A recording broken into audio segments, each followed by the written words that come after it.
அன்பியும் YouTube இல்லந்தோறும் இறைசாட்சி உள்ளந்தோறும் மகிழ்ச்சி. அருள்பணி ஜாக் ஹேமேல் படுகொலை சமய நல்லுறவின் அவசியத்தை நினைவூட்டிய தியாகம்.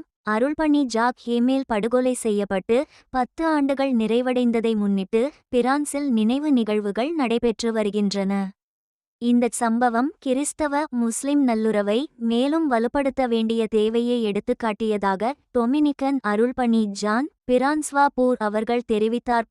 2016 ஜூலை 26 அன்று வடக்கு பிரான்சின் செயின் எத்தியன் து ரூவ்ரே பங்கின் பங்குக்குருவான அருள்பணி ஜாக் ஹேமல் திருப்பலியை நிறைவேற்றிக் கொண்டிருந்தபோது தங்களை இஸ்லாமிய அரசு ஐசிஸ் அமைப்புடன் தொடர்புபடுத்திக் கொண்ட 2 தீவிரவாதிகளால் கொடூரமாக கொலை செய்யப்பட்டார். இந்த தாக்குதலில் திருப்பலியில் பங்கேற்றிருந்த ஒருவர் படுகாயமடைந்தார். இச்சம்பவம் உலகம் முழுவதும் கிறிஸ்தவர்களையும் முஸ்லிம்களையும் அதிர்ச்சியடைய செய்தது. இந்நிகழ்வின் 10ஆம் ஆண்டு நினைவை முன்னிட்டு பிரான்சில் சமய நல்லுறவு கூட்டங்கள், கண்காட்சிகள், செப வழிபாடுகள் மற்றும் பிரெஞ்சு ஆயர்கள் பேரவையின் தலைவர் கர்தினால் ஜான் மார்க் கவ்லின் அவர்களின் தலைமையில் நினைவு திருப்பலி உள்ளிட்ட பல நிகழ்வுகள் நடைபெற்று வருகின்றன.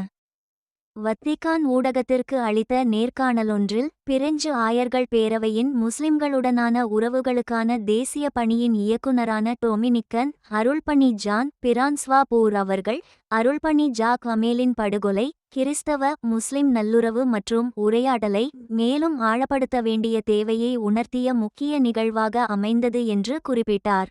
2001ஆம் ஆண்டு தீவிரவாத தாக்குதல்களும் அருள்பணி ஹேமேலின் படுகொலையும் சமய நல்லுறவை வலுப்படுத்தும் முயற்சிகளை மேலும் தீவிரப்படுத்தியதாக அவர் குறிப்பிட்டார்.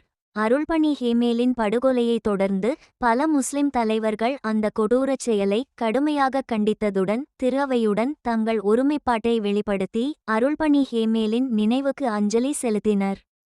இத்தகைய வன்முறைக்கு இஸ்லாமிய சமயத்துடன் எவ்வித தொடர்பும் இல்லை என்றும் அவர்கள் உறுதியாக தெரிவித்தனர். இளம் தலைமுறையினர் இந்த நிகழ்வை மறந்துவிடாமல் நினைவில் கொள்ள வேண்டியது மிகவும் அவசியம் என்றும் வன்முறையை நியாயப்படுத்துவதற்கு சமயம் ஒருபோதும் பயன்படுத்தப்படக்கூடாது என்றும் அருள்பணி பூர் அவர்கள் வலியுறுத்தினார். அச்சம், அவநம்பிக்கை மற்றும் தற்காப்பு மனப்பான்மை ஆகியவை சமயங்களுக்கு இடையேயான உரையாடலை பலவீனப்படுத்துகின்றன என்றும் அவர் எச்சரித்தார். இறுதியாக மன்னிப்பு, நல்லிணக்கம் மற்றும் உரையாடல் ஆகியவற்றை மையமாக கொண்ட திரு அவையின் பதில் இன்றும் வலிமையான சாட்சியாக திகழ்கிறது என்றும் கிறிஸ்தவர்களும் முஸ்லிம்களும் ஒருவரையொருவர் புரிந்து கொள்ளுதல், ஒத்துழைப்பு மற்றும் நிலையான அமைதிக்காக தங்களின் அர்ப்பணிப்பை மேலும் புதுப்பிக்க வேண்டும் என்றும் அருள்பணி ஜான் பிரான்ஸ்வா பூர் அவர்கள் அழைப்பு விடுத்தார். இந்த அன்பியம் யூடியூப் சேனலை நீங்கள் ஷேர் பண்ணுங்க, சப்ஸ்கிரைப் பண்ணுங்க, லைக் பண்ணுங்க. Wish you all the best.